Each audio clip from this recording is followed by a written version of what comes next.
എന്നോട് കുറച്ച് ആൾക്കാർ ചോദിച്ചു, ഈ മോഹൻലാലിൻ്റെ തിക്കും തിരക്കിൻ്റെ ഇടയിൽ മമ്മൂട്ടിയുടെ വിശേഷങ്ങളൊന്നും അറിയാറില്ല, മമ്മൂട്ടീനെ എല്ലാവരും മറന്നോ, മമ്മൂട്ടിയുടെ ആരോഗ്യസ്ഥിതി എന്താണ് എന്ന് പല ആൾക്കാരും കമൻറ്റിൽ ചോദിച്ചു. അപ്പോൾ അവർക്ക് വേണ്ടിയുള്ള ഒരു ചെറിയ വീഡിയോ. മമ്മൂട്ടി പെരുന്നാളൊക്കെ അടിപൊളിയായിട്ട് ആഘോഷിച്ചു. ഈ മോഹൻലാലിൻ്റെ ഒരു തീട്ടപ്പടം ഉണ്ടല്ലോ, എമ്പുരാൻ, അതിൻ്റെ ഇടയിൽ ഈ പാവം മമ്മൂട്ടിയുടെ കാര്യം ആരും ഇപ്പോൾ വീഡിയോ ചെയ്യുന്നില്ല.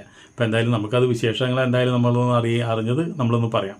എന്നുവെച്ചാൽ മമ്മൂട്ടി ഇപ്പോൾ പെരുന്നാളൊക്കെ അടിപൊളി ആഘോഷിച്ചു. മമ്മൂട്ടിയുടെ കൂടെ പെരുന്നാളിൻ്റെ ഗസ്റ്റായിട്ട് മോഹൻലാൽ കുടുംബം മൊത്തം വന്നിട്ട് ആഘോഷിച്ചു. അത് നമ്മുടെ പള്ളിയിലേക്ക് പോയി. പള്ളിയിലേക്ക് ദുൽഖറായിട്ട് എല്ലാ കൊല്ലം പോണതാണ്. അത് മൂപ്പരും മുടക്കിയില്ല. ആൾ കേരളത്തിലാണ്, അത് മൂപ്പരും മുടക്കിയില്ല. പക്ഷേ വളരെയധികം മൂപ്പര് ക്ഷീണിച്ചു. മമ്മൂട്ടി അത് നമുക്ക് തോന്നില്ല, അതേപോലെ ആളായി. അപ്പോൾ അതുകൊണ്ട് പള്ളിയെ വന്നു, നിസ്കാരമൊക്കെ കഴിഞ്ഞു, എല്ലാ വിശ്വാസികളോടും ആൾ സംസാരിച്ചു. പതിവ് വരുന്ന പോലെയൊന്നല്ല. ഇപ്രാവശ്യം വന്നപ്പോൾ കുറേ ആൾക്കാർ പോയി സംസാരിച്ചു, കുറേ ആൾക്കാർ വിശേഷങ്ങളൊക്കെ ചോദിച്ചു. പക്ഷേ മറ്റുള്ള ഈ ദിവസങ്ങളിലൊക്കെ മമ്മൂട്ടീനെ അവിടെ ഒരു സ്ഥിരം കാഴ്ചയാണ് എല്ലാവർക്കും. എല്ലാ വെള്ളിയാഴ്ചയും സ്ഥിരം കാഴ്ച, ഒഴിവുണ്ടെങ്കിൽ ആൾ വന്നിരിക്കും. അപ്പോൾ അതുകൊണ്ട് ആൾക്കാർക്ക് ഒരു പൊതുമയില്ല. പക്ഷേ ഇപ്രാവശ്യം മമ്മൂട്ടിയുടെ അസുഖമായി മാറിയിട്ടാണല്ലോ വന്നതെന്നുള്ളതെന്ന് വെച്ചാൽ, അസുഖം മാറി എന്ന് പറഞ്ഞു കഴിഞ്ഞാൽ ഈ ഫോട്ടോ തെറാപ്പി കൊണ്ട് ഒരുപാട് ഗുണങ്ങളുണ്ട്. മൂപ്പരെ ഈ കുടലിലെ അതെല്ലാം എടുത്ത് മാറ്റിയിട്ടുണ്ട് ഇപ്പോൾ. പക്ഷേ വേറെ കാര്യമാണ്, ഇതിന് ഏറ്റവും അധികം വേണ്ടത്, ഇനി പറഞ്ഞുകൊണ്ട് വേണ്ടത് റെസ്റ്റാണ്. ഫുൾ റെസ്റ്റ് വേണ്ടി വരും. അപ്പോൾ ഫുൾ റെസ്റ്റ് വേണ്ടി വരാൻ വേണ്ടിയിട്ട് പിന്നെ കേരളത്തിൽ നിന്നാൽ ശരിയാവില്ല. ഇന്ന് മമ്മൂട്ടി ചെന്നൈയിലേക്ക് തിരിച്ചു പോയി കഴിഞ്ഞാൽ കുറച്ച് ടെസ്റ്റുകളൊക്കെ നടത്താനുണ്ട്. ഒരു കടുകുമണിയിലത്ര ഒന്നും കൂടി പോകാനുണ്ട്.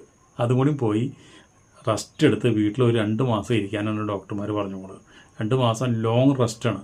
ഒരു കാരണവശാലും ലൊക്കേഷനിലേക്കോ പടങ്ങളിൽ അഭിനയിക്കാനോ പോകാൻ പറ്റില്ല. അപ്പോൾ ആ റെസ്റ്റാണ് ഇതിന് ഇനി വേണ്ടത്. അപ്പോൾ ആ റെസ്റ്റ് എടുത്ത് മമ്മൂട്ടി ചെന്നൈയിലെ വീട്ടിൽ റെസ്റ്റ് എടുത്തിരിക്കാനുള്ള പരിപാടിയാണ് ഇപ്പോൾ ചെയ്യാൻ പോണത്.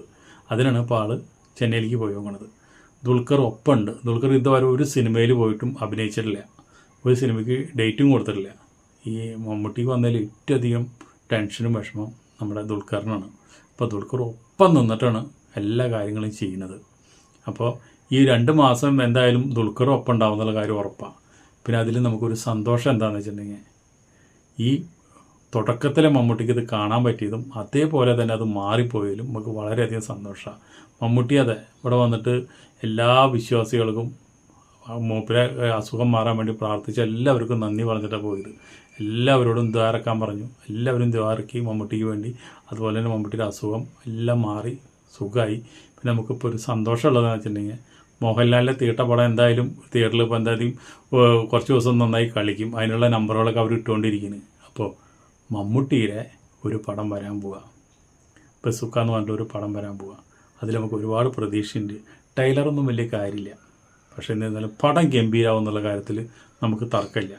പിന്നെ വരുന്നത് ആ മെഗാ പടമാണ്. അതിപ്പോൾ എന്തായാലും തൽക്കാലം ഇപ്പോൾ അതെന്തായാലും ബ്ലോക്ക് ആവും എന്നുള്ള കാര്യം ഉറപ്പാണ്. അപ്പോൾ ഈ പടത്തിൽ മമ്മൂട്ടി കസറട്ടെ, അത് നമ്മൾക്ക് എല്ലാവർക്കും കാണട്ടെ. നമ്മളങ്ങനെയുണ്ട്. മമ്മൂട്ടിയുടെ കാലം കഴിഞ്ഞു എന്ന് പറയുന്ന ആൾക്കാർ എല്ലാവരും ആ പടം കാണട്ടെ. മമ്മൂട്ടിയുടെ കാലം ഒരിക്കലും കഴിയില്ല. മമ്മൂട്ടി ഇങ്ങനെ അഭിനയിച്ചു കൊണ്ടേയിരിക്കും. ഇപ്പോൾ ക്യാൻസറിനെ പോലും മൂപ്പര് ചിരിച്ചിട്ട് നേരിട്ടില്ലേ, എടുത്ത് ദൂരെ കളഞ്ഞില്ലേ. ഈ ഫോട്ടോ തെറാപ്പി എന്ന് പറഞ്ഞു കഴിഞ്ഞാൽ അത് ഫോറിനിൽ ചെയ്യേണ്ട ചികിത്സയാണ്. അതിപ്പോൾ ഇന്ത്യയിൽ ആകെയുള്ളത് അപ്പോളോ ഹോസ്പിറ്റലിൽ മാത്രമേ ഉള്ളൂ. ഇനിയിപ്പോൾ നമുക്ക് ഈ കാശുകാർക്ക് ആർക്കും വന്നാലും ഇനി ഫോറിനിലേക്ക് പോകണ്ട, അവിടെ പോയിട്ട് ചെയ്യാം. അതിന് ഏറ്റവും വലിയ ഉത്തമ ഉദാഹരണമാണ് മമ്മൂട്ടിയുടെ ആ രോഗം ആ തെറാപ്പിയോട് കൂടിയിട്ട് എടുത്ത് കളഞ്ഞത്. അപ്പോൾ ഇനിയിപ്പോൾ മമ്മൂട്ടിക്ക് അമേരിക്കയിലേക്കും പോകേണ്ടി വരില്ല. അതുപോലെ തന്നെ ഈ പനമ്പള്ളി നഗറിൽ ക്യാൻസറിനെ കുറിച്ച് വലിയൊരു ഡോക്ടറുണ്ട്, മമ്മൂട്ടിയുടെ സുഹൃത്താണ്. ഇപ്രാവശ്യം വന്നപ്പോൾ അങ്ങേരായിട്ട് മൂപ്പര് ഡിസ്കസ് ചെയ്തിട്ടുണ്ട്. അപ്പോൾ കുറേ ഭക്ഷണ കാര്യങ്ങളും മറ്റുള്ള കാര്യങ്ങളൊക്കെ മൂപ്പരും നിർദ്ദേശിച്ച് കൊടുത്തിട്ടുണ്ട്. പിന്നെ മരുമോനൊപ്പം നിൽക്കുന്നുണ്ട്. അത്ര ഇഷ്ടമാണ് മരുമോന് ഈ മമ്മൂട്ടീനെ. അപ്പോൾ അതൊക്കെ മമ്മൂട്ടിയുടെ ഒരു ഭാഗ്യമായിട്ട് നമ്മൾ കണക്കാക്കുക. എന്തായാലും മമ്മൂട്ടി സുഖമായി അറിഞ്ഞത്, എല്ലാ രോഗങ്ങളും മാറിയെന്ന് അറിഞ്ഞതിൽ വലിയ സന്തോഷം. ദൈവത്തിന് പറഞ്ഞുകൊണ്ട് നമുക്ക് വീഡിയോ അവിടെ നിർത്താം. മമ്മൂട്ടി 10-ാം തീയതി നമ്മളെല്ലാവരും കാണാനായിട്ട് തിയേറ്ററിലെത്തും. നമ്മൾ ഇപ്പം തന്നെ ടിക്കറ്റ് ബുക്ക് ചെയ്ത് തുടങ്ങാം. നന്ദി, നമസ്കാരം. Okay, by.